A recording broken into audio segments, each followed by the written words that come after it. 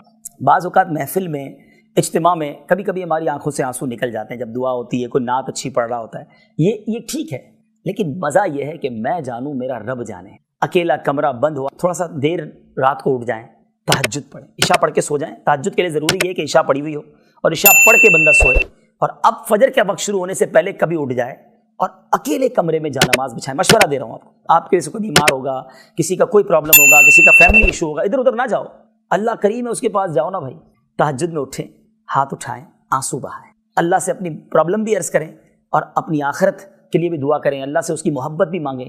اکیلے میں اللہ کو یاد کر کے رونے والا, اللہ کے حبیب فرماتے ہیں اس کو قیامت کے دن اللہ کے عرش کا سایہ نصیب ہوگا. اللہ مجھے اور آپ کو ایسی نیکیاں کرنے کی توفیق دے. آج پرابلم یہ کہ ہم نے تو ہر نیکی لوگوں کو بتانی, اکیلے میں تو کرنا ہی کچھ نہیں. اکیلے میں کچھ کر بھی لیا تو وہ بھی لوگوں کو بتانا. یار مولانا صاحب نے کل کہا تھا نا